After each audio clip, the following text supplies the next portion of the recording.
अगर आप भी कभी ट्रेन से ट्रैवल करते हो तो इस वीडियो को पूरा देखना। इसको देखने के बाद आपको पूरा पता चल जाएगा कि क्यों आपको रात के समय में ट्रेन के जो खिड़की दरवाजे होते हैं वो खुले नहीं रखने चाहिए। टीटी साहब आए हैं देखने कांच किसने फोड़ा है। फाइनली फेंका हो इन इंडियस में तो कौन फेंकेगा। तो एक कांच फूट चुका है, बाकी एक दो कांचों पे और फेंका था, वो भगवान की दया से नहीं फूटे हैं। बहुत अच्छा रहा, ये खाली बाहर वाला कांच फूटा है, अंदर वाला फूट जाता तो पैसेंजर को भी कुछ भी हो सकता था।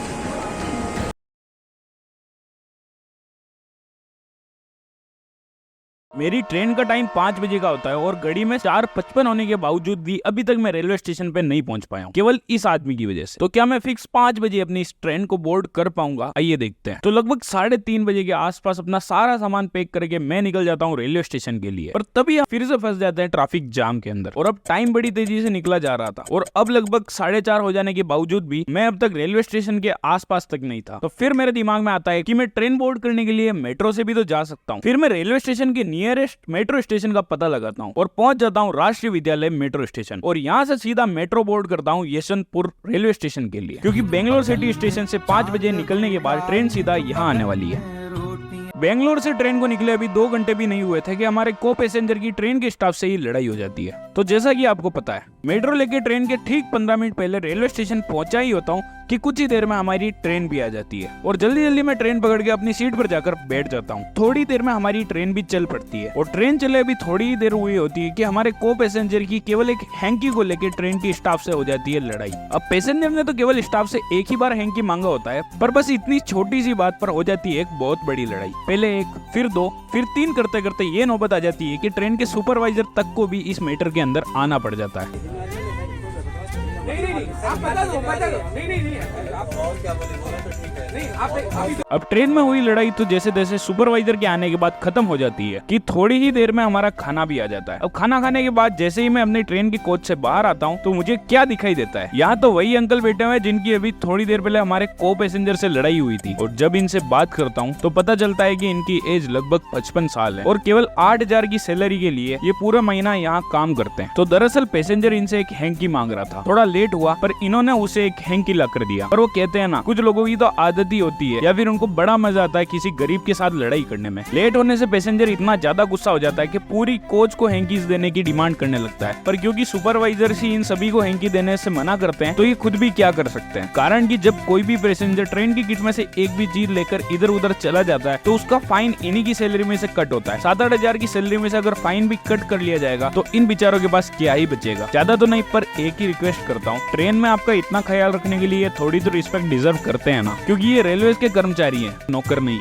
आज ट्रेन में सीधा पुलिस ही आ गई। अब इन अंकल से ट्रेन में हुई लड़ाई की दुखद गाथा सुनने के बाद अपनी सीट पर आकर सो जाता हूँ। अभी आग लगे 1 घंटा भी नहीं हुआ होता है कि एक छोटी सी लड़ाई पे इन दोनों की वजह से मुझे अपनी नींद से जागना पड़ जाता है। अब इनकी लड़ाई का कारण तो केवल ये एक सीट थी। ये भाई बोल रहा था इसकी सीट है, ये बोल रहा था इसकी सीट है, पर अभी तक समझ में नहीं आया साला ये सीट थी किसकी।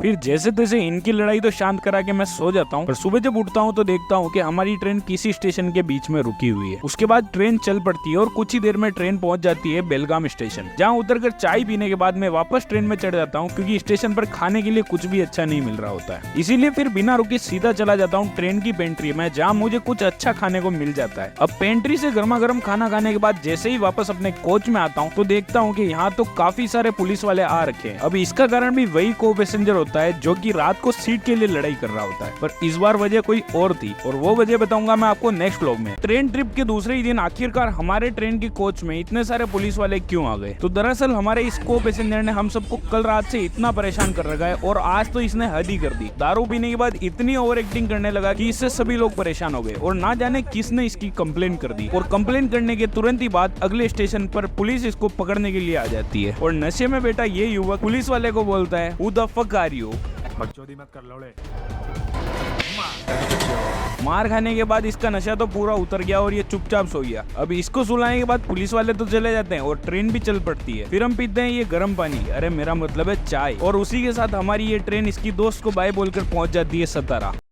अब मैं जब भी ट्रेन से ट्रैवल करता हूँ तो मेरे फोन के कैमरे को हमेशा चालू रखता हूँ, बिल्कुल एक चील की आंखों की तरह, ताकि आसपास होने वाले हर मोमेंट को मेरे इस कैमरे के अंदर रिकॉर्ड कर सकूं। अब क्या करें भाई, है ही कंटेंट क्रिएटर, पर इसका एक फायदा भी होता है कि ट्रैवलिंग के टाइम पे बिताया गया हर पल आपके लिए रिकॉर्ड हो जाता है। अब शाम के लगभग 4 बजे हमारी ट्रेन भी पहुंच जाती है सटारा स्टेशन, और फिर स्टेशन पे थोड़ा घूमने के बाद मैं वापस आ जाता हूँ ट्रेन के अंदर। जैसे ही मैं ट्रेन में चढ़ता हूँ कि फिर से ट्रेन चलने लगती है। अब थोड़ी देर में काफी ज्यादा बोर होने के कारण ट्रेन के एक कोच से दूसरे कोच में इधर उधर टहलने के बाद जब ट्रेन के गेट पे खड़ा होकर बाहर देखता हूँ तो मुझे दिखाई देता है ये ब्यूटीफुल सा सनसेट। अब सनसेट तो हो गया था, पर थोड़ा चलने के बाद ट्रेन पता नहीं किसी स्टेशन पर आकर रुक जाती है। ट्रेन से उतरने के बाद सबसे पहले मैं जाता हूँ इस दुकान के ऊपर और यहाँ जाकर खाता हूँ एक वड़ा पाव। अब वड़ा पाव तो अच्छा था, पर फिर पीते हैं हम चाय। फिर वापस से ट्रेन चल पड़ती है और थोड़ी देर में मैं चला जाता हूँ ट्रेन की पेंट्री में यानी कैंटीन में खाना खाने के लिए। अब मैं खाना खाता हूँ और मिलता हूँ आपसे इसके नेक्स्ट व्लॉग में, तब तक के लिए प्लीज सब्सक्राइब। आज तो ट्रेन की इस कांच पर पत्थर फेंक के किसी ने इसे फोड़ ही दिया। ट्रेन में चाहे एक बार ट्रैवल करो या फिर 100 बार, हर बार कुछ ना कुछ अलग एक्सपीरियंस करने को मिलता है। जैसे कि मैं कल से इस आदमी को देखा जा रहा हूँ, बेचारे इस आज पता नहीं क्या क्या हो रहा है। ट्रेन में आने के बाद पहले तो ये 2 बार लड़ाई कर चुका है और तीसरी बार इसे पुलिस पकड़ने के लिए आ गई, और अब तो इसकी किस्मत इतनी खराब चल रही है, पता नहीं किसने खिड़की के ऊपर पत्थर फेंक के इस खिड़की को तोड़ ही दिया। तो लास्ट व्लॉग में आपने देखा ही होगा कि किस तरीके से पुलिस इसको पकड़ने आ गई थी, और फिर ये बेचारा पुलिस से मार खाने के बाद दिन से लेकर शाम तक तो सोता रहा।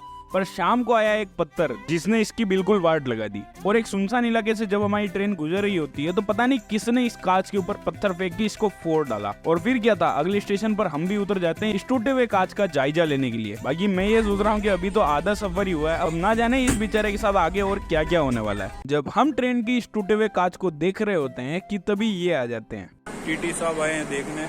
अब इस टूटे हुए कांच का जायजा लेने के बाद जब मैं अपने कोच में वापस आ जाता हूँ तो देखता हूँ कि इस बाइक के साथ इतना कुछ हो जाने के बाद भी ये घोड़े बेचकर सो रहा है। अब थोड़ी देर में हमारे कोच के एक एक करके सभी पैसेंजर सोने लगते हैं और लाइट्स भी ऑफ हो जाती है, तो फिर मैं भी अपनी सीट पर जाकर सो जाता हूँ। और फिर एग्जैक्ट सुबह के 5 बजे जब मैं उठता हूँ तो देखता हूँ हमारा कोच आधे से ज्यादा खाली हो चुका है। और जब मैं इस पनौती बाई की सीट की तरफ देखता हूँ तो ये अभी भी वहीं पे सोया होता है, जबकि इसको उतरना होता है वडोदरा स्टेशन पे, जो कि अहमदाबाद स्टेशन से लगभग 111 किलोमीटर की दूरी पर है। अब मैं थोड़ा भलाई देखकर जब इसे उठाने जाता हूँ तो ये उल्टा मुझ पर ही गुस्सा करने लगता है। अब जब ये भाई इतनी छोटी सी बात पर लड़ाई की मूड में आ जाता है तो मेरे दिमाग में आ रहे सारे थॉट अलग हो जाते हैं। जहाँ मैं इस बाई का भला सोच रहा होता हूँ कि पिछले 3 दिनों से इसके साथ इतना कुछ हो चुका है तो इसकी थोड़ी हेल्प कर दी जाए, वहीं मेरे दिमाग में ये थॉट बिल्कुल उल्टा पड़ जाता है और मैं सोचता हूँ कि कभी कभी आदमी के खुद के कर्मों की वजह से ही उसके साथ बुरा होता है। अरे ट्रेन में ये सब कौन करता है?